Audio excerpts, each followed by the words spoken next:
O Jeffrey Chikine se tornou uma figura muito conhecida no meio jurídico e político também. E acabou tendo ali, né, um enfrentamento com o ministro Supremo Alexandre de Moraes. Segundo essa matéria, No Centro do Poder, o Jeffrey Chikine vai voltar a estar cara a cara com o ministro Alexandre de Moraes no julgamento da suposta trama golpista, né? Aquele julgamento que vai entrar para a história como um dos eventos mais vergonhosos do judiciário brasileiro. Isso ainda vai estar noticiado, ainda vai estar marcado, né, nos anais da história.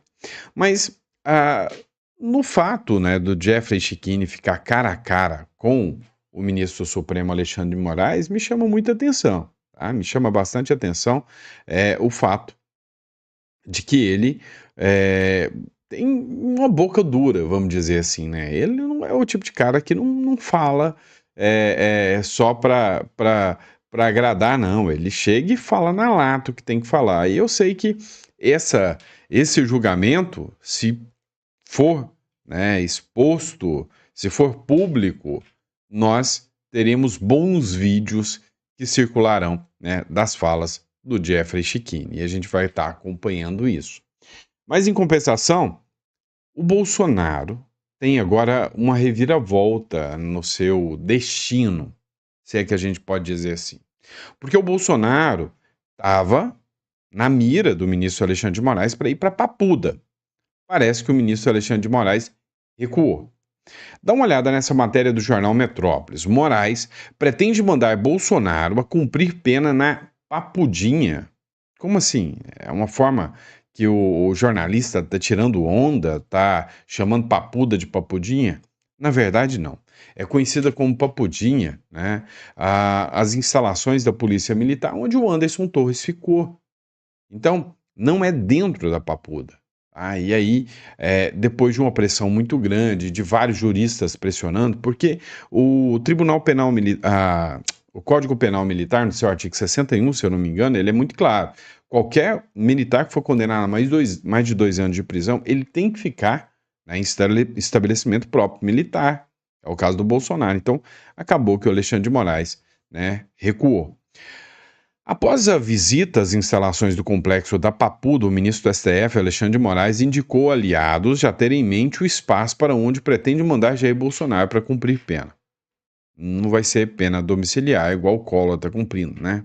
Segundo pessoas próximas a Moraes, o ministro deve ordenar que o ex-presidente seja encaminhado para a carceragem do 19º Batalhão da Polícia Militar do Distrito Federal, mais conhecido como Papudinha. Trata-se do mesmo local em que o ministro da Justiça Anderson Torres ficou preso, preventivamente durante 4 meses. Preventivamente durante 4 meses, hein? Por ordem de Moraes, no âmbito do inquérito da trama golpista. Como revelou o Metrópolis, na coluna Grande Angular, Moraes mandou a sua chefe de gabinete visitar as instalações da Papuda dias antes da primeira turma do STF julgar os embargos de declaração de Bolsonaro. Assim, é ridículo, né? Tipo assim, você ainda vai julgar algo, antes do julgamento você já manda alguém ir lá olhar porque você já sabe o resultado, você já tem aquilo projetado. Cadê a imparcialidade, né, do judiciário nesse caso?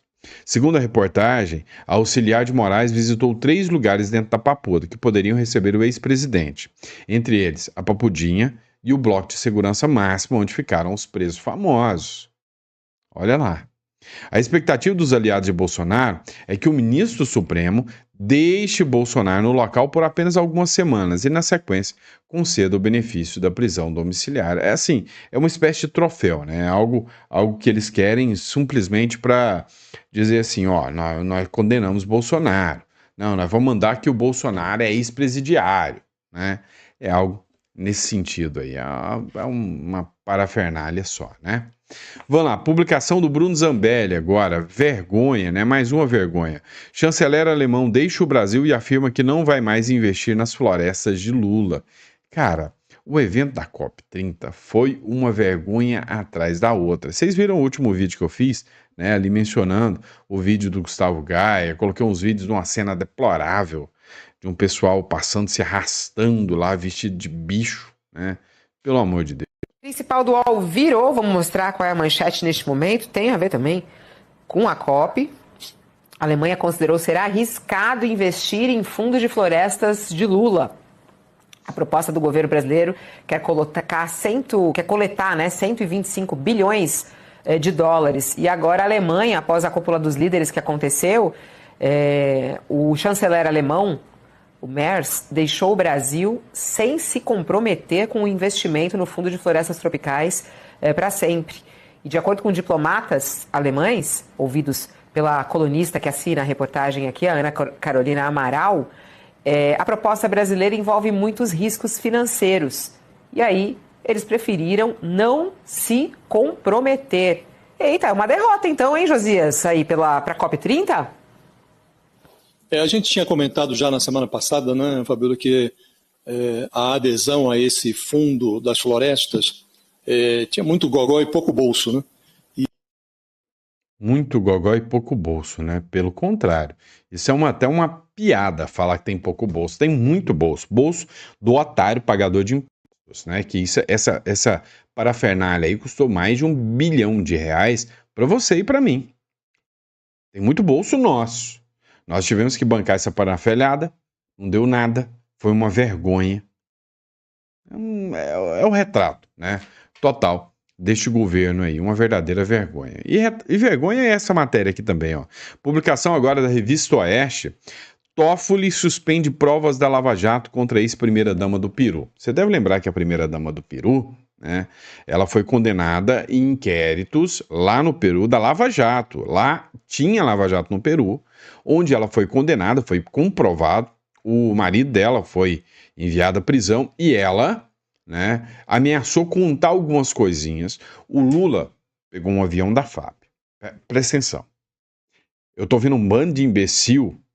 Ai, soberania do Brasil, o Trump não pode fazer nada com o Bolsonaro, soberania do Brasil. É um bando de imbecil, tá? Bando de otário. E aí o que acontece? O Lula pegou um avião oficial do governo brasileiro, meses depois da condenação, lá no Peru, da Justiça do Peru, mandou o avião pousar na cidade lá da Nadine Heredia, colocou ela num carro oficial da Embaixada Brasileira, colocou dentro do avião da FAB, trouxe para o Brasil e a bonitona tá morando, né, numa mansão aqui no Brasil. Quem tá bancando isso? Não sei, mas eu tenho minhas suspeitas. E aí, a bonita que ainda entra, né, com uma ação no STF para garantir que ela não deixe o Brasil, fique aqui. E isso não é violação de soberania, não. Violação de soberania é o Trump impor tarifas, uma regra que ele tem todo o direito de colocar. Violação de soberania é o Eduardo Bolsonaro fazer denúncias, exercendo seu papel, né, de parlamentar, com a sua imunidade parlamentar. Isso é violação de soberania. Agora, para acabar de lascar, aqui no Brasil, o Brasil bate carimbo de impunidade, falando que não, a bonitinha não roubou não, tá? É uma vergonha. Uma decisão do ministro Dias Toffoli, do Supremo Tribunal Federal, suspendeu nesta segunda-feira o uso de provas da Operação Lava Jato em processos que envolvem Nadine Heredia Alarcón, a ex-primeira-dama do Peru. O entendimento do magistrado impede a utilização de evidências obtidas a partir do sistema Drusys e MyWebDay, né, operados pela antiga Odebrecht. Que bonitinho, né? A defesa de Nadine Heredia apresentou a solicitação sob a alegação de irregularidade no modo da reunião das provas durante as investigações ligadas à empreiteira brasileira. Nadine está em território brasileiro desde abril, quando pediu asilo diplomático ao governo do Brasil. Ela é casada com Ollanta Humala, ex-presidente peruano. Cara, assim, o que falar de um país como esse, né? O que falar de um país como esse? O Derrite, né, sofreu muita pressão agora. Vamos lá. E aí ele acabou recuando num trecho do processo, né, do projeto antifacção. Eu vou explicar para vocês o que é, mas primeiro eu quero mostrar para vocês, né, a pressão que ele sofreu. A Polícia Federal vê retrocessos em alterações feitas por Derrite no texto antifacção. Ou seja, Tá dando uma repercussão pesada. O Lula preparou uma artilharia pesada contra o Derrite, porque o Lula fez o seguinte: o Derrite queria fazer equiparação dos grupos, né, organizados aqui do Brasil em facções terroristas, em organizações terroristas. O Lula mandou um projeto antifacção. Vamos aumentar as penas dos faccionados. Só que não adianta que o bandido é liberado com meia tonelada de drogas. Aí o policial olhou com cara torta pro bandido. Então não resolve mandar texto. Agora, a partir do momento que eu falo, olha, organizações terroristas podem ter cooperação internacional dos estados com outros países sem precisar pedir bênção para o governo Lula, e os estados vão estar articulando as operações. Só que o Derrite errou só numa coisa aqui, falou que para a Polícia Federal atuar, precisava pedir autorização para os estados. E aí realmente foi um vacilo do Derrite esse posicionamento dele, né? E aí a PF falou, mas peraí, quer dizer que eu, Polícia Federal, para investigar essas organizações, eu vou ter que pedir bênção para o governador do estado? A Polícia Federal divulgou nesta segunda-feira uma nota expressando preocupação com as alterações feitas pelo relator Guilherme Derrite no projeto antifacção, atualmente em discussão na Câmara dos Deputados. O texto apresentado por Derrite ainda é considerado preliminar e a versão final do parecer está prevista para ser apresentada hoje, terça-feira. Segundo a corporação, a proposta original enviada pelo pelo governo do presidente Luiz Inácio Lula da Silva tinha como objetivo endurecer o enfrentamento ao crime. No entanto, as modificações feitas pelo relator alterariam pontos considerados estratégicos e, na visão da PF, compromete o interesse público ao abrir espaço para o enfraquecimento da atuação federal em grandes investigações. Meio que o Derrite destinou, né, a parte da investigação, da estrutura mais para o estadual. Eu gosto disso. Só não pode isolar o federal também, tá? Só não pode isolar o federal. Dá uma olhada aqui no trecho da matéria do Metrópolis que trata exatamente sobre isso. A PF divulgou uma nota expressando preocupação com as alterações, né, que foram feitas pelo relator Guilherme Derrite lá no projeto antifacção, em discussão na Câmara dos Deputados. Segundo a corporação, a proposta original enviada pelo governo Lula tinha como objetivo endurecer o enfrentamento ao crime organizado. No entanto, as modificações feitas pelo relator alterariam pontos considerados estratégicos e, na visão da PF, abre aspas, compromete o interesse público, fecha aspas, ao abrir espaço para um enfraquecimento da atuação federal em grandes investigações. Um dos dispositivos mais criticados determina que a PF só poderá investigar facções criminosas, milícias e grupos paramilitares classificados como terroristas mediante a solicitação dos governadores. Para a corporação, essa condicionalidade coloca em risco a efetividade de operações de grande envergadura. A PF afirma ainda que a medida pode reduzir o alcance e os resultados de investigações de longa duração. Como exemplo, a corporação citou a Operação Carbono Oculta, deflagrada nesse agosto passado, que desmantelou um esquema de lavagem de dinheiro gigante do primeiro comando da capital, PCC, em redes de postos de combustíveis e outros empreendimentos comerciais, chegando à Faria Lima. Segundo a PF, ações dessa magnitude poderiam não ocorrer sob o novo modelo proposto pelo Derrite.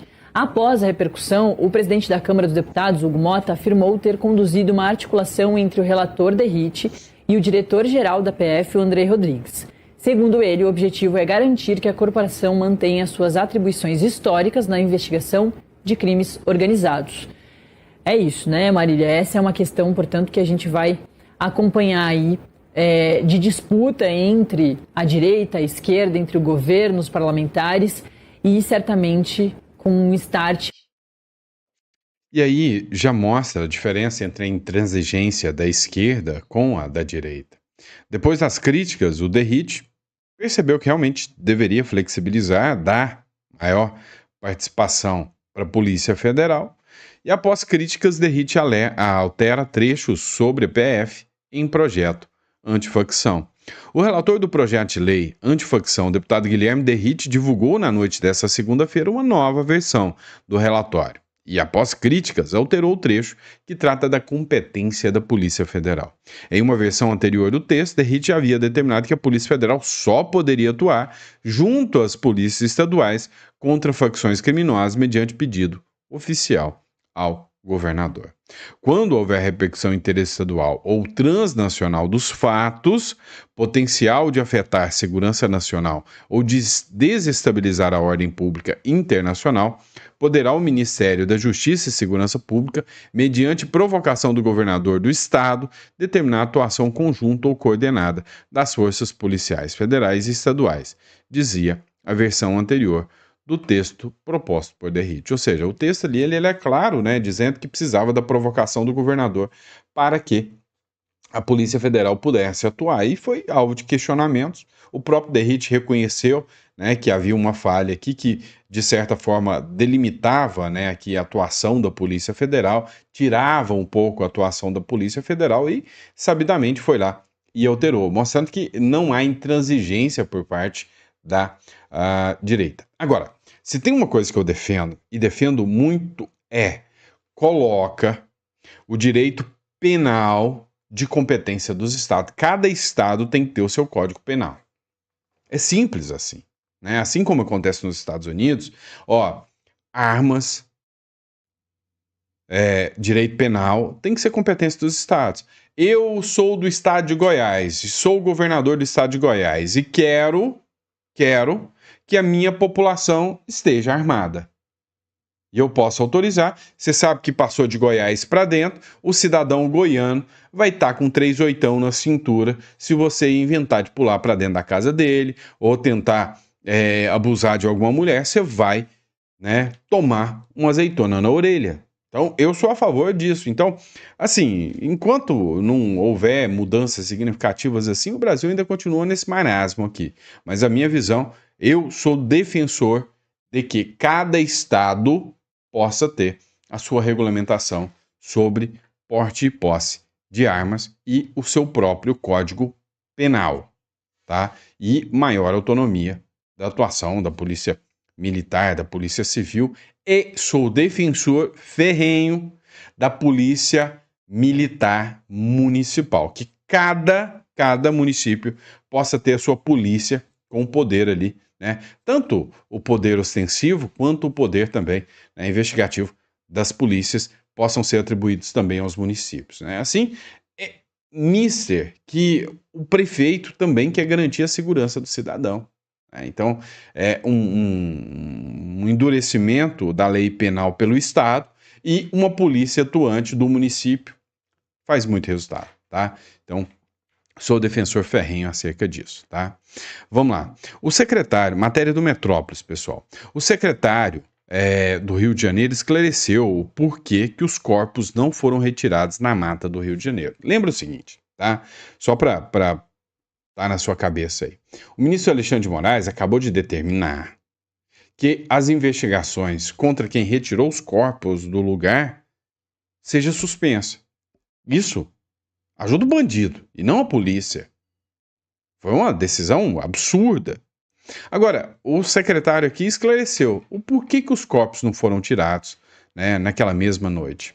Fica aqui, né, o esclarecimento dele. O planejamento qual era? Voltar no dia seguinte, já amanhecendo, no dia claro, conseguir identificar onde estavam esses corpos, até porque muitos não foram neutralizados naquele momento, foram baleados e fugiram. E à noite não é razoável exigir que um policial ligue uma lanterna para procurar um criminoso baleado, senão ele vai ser alvo de tiro. Então, o planejamento havia, sim, para o dia seguinte, retornar, e já havia uma equipe já descansada com essa finalidade. Só que 1h da manhã, nós já começamos a receber notícias de que corpos estavam sendo retirados e colocados na rua. Ou seja, o ambiente, o local de crime, já não era idôneo para se realizar uma perícia. Pois é. Então, é simples assim. Então não dava para os policiais irem lá e tirar. É insano, é irracional pensar que os policiais à noite iam lá ficar tirando corpos. Não dava, né?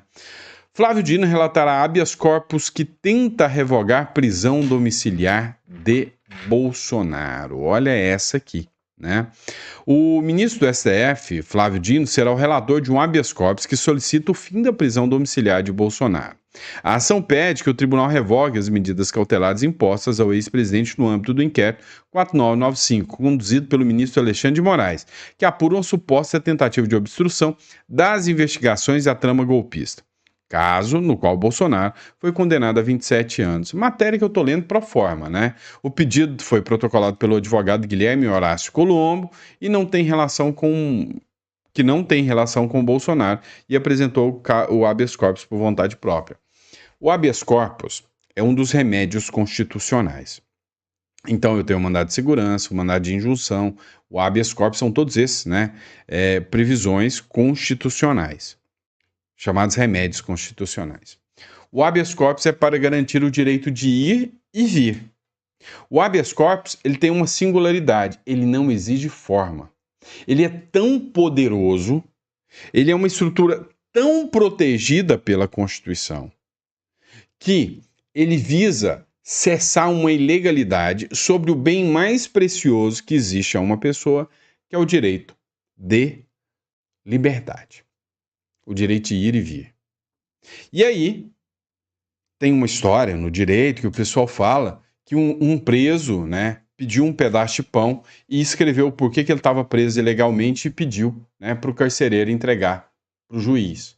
O carcereiro entregou o pedaço de pão, né, no papel de pão, o texto, e o juiz considerou aquilo como um habeas corpus e mandou soltar o preso. Então, não exige advogado, qualquer um pode fazer um habeas corpus. Não exige o ius postulandi, ou seja, a OAB, a prerrogativa de ser um advogado. Qualquer um pode fazer a favor de qualquer um. Então, eu posso pedir um habeas corpus do Bolsonaro ou de qualquer preso que eu acho que está ilegalmente preso. E aí veio o STF e fez uma aberração. Disse que a vontade dos ministros é muito superior à Constituição e a qualquer ilegalidade. Ou seja, se o Alexandre de Moraes dá uma decisão em habeas corpus, outro ministro do STF não pode rever o habeas corpus, mesmo que a decisão seja ilegal. Olha que loucura. Olha o tanto que a República Tupiniquim é doida. Vocês entendem isso? Olha só, o habeas corpus, que é para cessar uma violação, um atentado a uma das principais garantias do ser humano, não pode se um dos bonitos que deu a decisão é um ministro do STF. Só ele mesmo pode revogar a decisão ilegal dele mesmo, ou o plenário. Olha que insanidade. Então, para que eles deixam distribuir habeas corpus para outro juiz que não seja o próprio? É uma aberração jurídica sem tamanho. Então, assim, é óbvio que o Flávio Dino vai dar a simples resposta: não posso julgar isso aqui, né? Vamos lá, pessoal. Pablo Spy soltou mais uma na veia aqui, né? Dá uma olhada. Bom dia, Brasil! E depois da disparada das bolsas americanas ontem, que fez a bolsa brasileira bater um novo recorde, um novo touro de ouro, hoje elas amanhecem levemente negativas com a notícia de que o banco japonês SoftBank, um dos principais investidores do setor de tecnologia do mundo, zerou completamente, vendeu toda a sua posição em Nvidia por 5 bilhões e 800 milhões de dólares. Isso uma semana depois daquele Michael Burry ter anunciado que fez uma aposta gigantesca contra a Nvidia, porque, de acordo com ele, ela está muito valorizada e vai cair. Em Nova York, o S&P está caindo 0,2% e a Nasdaq, onde está a Nvidia, está caindo 0,4%. Além disso, a China meio que recuou na trégua comercial contra os Estados Unidos. Eles vão vender terras raras para os americanos, mas criaram umas regras. Por exemplo, não vão vender para empresas ligadas à indústria militar, né, empresas militares lá na América, entre outras regras. De qualquer maneira, o fim da paralisação do governo americano, que já dura 41 dias, andou mais uma casinha. Isso anima os investidores e não deixa as bolsas caírem tanto, né? O Dow Jones está até no 0-0. E, aliás, é por isso que as bolsas na Europa estão subindo, na média, 0,3%, 0,4% de alta agora. O petróleo Brent está subindo 0,3%, a 64 dólares e 30 centavos. O minério de ferro subiu 0,2% essa madrugada em Dalian. O índice do dólar, o DXY, está cravado no 0-0 e o Bitcoin está 105 mil dólares. Por aqui, agenda cheia. Sai a ata do Copom. Vamos ver se eles mantêm o tom duro que veio no comunicado contra a inflação. 2, sai o IPCA de outubro, a inflação oficial, que deve desacelerar de novo, e a política segue no radar. Ontem vimos que o governador Tarcísio de Freitas, né, governador de São Paulo, não desmentiu que ele vai ser o candidato da direita à presidência da República em 2026, um bom sinal para a direita. E agora, saíram relatos de que a escolha do seu secretário de Segurança, Guilherme Derrite, para ser o relator do projeto de lei antifacção, pode dar força à sua candidatura num tema de projeção nacional. O governo Lula em peso está irritado com a escolha de Derrite. Derrite é pulso firme. O presidente Lula, Gleisi Hoffmann, Lindenberg Farias, todos queriam outro nome ligado ao PT. Eu sou Pablo, bons negócios. Ai, Torinho! Ai, Torinho! Resumo da ópera. Se o PT tá triste, eu tô feliz, né? Vamos lá, brincadeira à parte, bora pra cima. Tem mais matéria aqui? Não, ainda não chegou na hora do editorial central, não. Outro nome tá ganhando força. Cara, qualquer um que é de direita, fala, não, eu sou de direita e eu vou enfrentar a esquerda. Tem força. Qualquer um que faz alguma coisa efetiva para a sociedade, de direita, tem força para enfrentar o PT. É o caso do Cláudio Castro aqui, ó. Não ligou. Cláudio Castro expõe o silêncio de Lula após a mega operação no Rio. Ah, mas se o Cláudio Castro fosse o Maduro, já tinha recebido uma ligaçãozinha, né? Dá uma olhada na fala do Cláudio Castro aqui. Governador Cláudio Castro, a gente está completando 2 semanas já dessa grande operação que provocou esse impacto todo no Brasil. Como é que foi a sua primeira conversa com o presidente Lula depois dessa operação? Bate, não foi ainda, né? Não foi como? Ele não ligou ainda. Ele não ligou? Não ligou. Não por telefone, nem e-mail, nem telegrama, nada? Não, o presidente Lula não. Quem falou comigo foi o ministro da Justiça, foi o ministro da Casa Civil e a ministra Gleisi, foram os 3 que falaram. Alguns tentaram falar bobagem, mas a gente não responde. Mas aqui você atribui o fato do presidente, né, que é uma autoridade que tem que estar ligada, né, no que acontece no Rio de Janeiro, né, no terror que o Comando Vermelho provoca no Rio de Janeiro e em outros estados do Brasil, não ter falado com o senhor? Talvez essa cópia aí tenha sido prioridade, talvez ele queira ter deixado para os assessores dele falarem, mas ele mesmo não ligou em momento algum. E o senhor ligou para ele? Não. A gente falou desde sempre, quem quisesse vir aqui ajudar era super bem-vindo. Quem não quisesse era melhor que não viesse. Mas eu imaginava que já estava, inclusive, sendo engatilhada uma visita do presidente ao Rio de Janeiro depois disso. Olha, só se for diretamente... veio o pessoal lá da comissão, veio a ministra dele, inclusive não foi no Palácio, foi só lá no lugar, mas até agora nenhum contato nesse sentido, não. O senhor acha que o governo federal não está caminhando na mesma raia que o governo do Rio de Janeiro para combater o tráfico, o narcoterrorismo? Eu acho, Bate, que não é o foco deles igual é o foco do governo estadual. Acho que o governo estadual, e eu já venho falando isso há um tempo, entender o tamanho do desafio. Para a gente não interessa muito de quem é a responsabilidade disso ou daquilo. Por exemplo, a gente trabalha na lavagem de dinheiro, a gente trabalha na questão de combate à entrada de armas no Rio de Janeiro, e acho que o governo federal está muito naquela assim, qual é a minha responsabilidade constitucional? Eles ainda não entenderam que o Rio e outros estados, a gente tem condição sim de vencer batalhas. As batalhas a gente vai vencer, mas a verdadeira guerra, só todo mundo junto. Não dá para vencer essa guerra contra os narcoterroristas sozinho. Nenhum estado tem condição de vencer. E talvez o que a gente precise, e eu acredito muito que essa decisão do Supremo acerca da DPF 635 possa ser um farol, que lá ele cobra integração, lá eles cobram financiamento, e com certeza a partir dali a gente tem uma luz aí no fim do túnel para poder, sim, que o governo federal nos ajude financiando de verdade esse combate à criminalidade. Não vai. Infelizmente a gente sabe que não vai, tá? E é isso, pessoal. Espero que vocês tenham gostado do nosso editorial. Prazer enorme estar aqui com vocês. Muito obrigado pela confiança e pela credibilidade. É sempre uma honra poder estar aqui trazendo mais conteúdo. Pessoal, não sei porquê, né?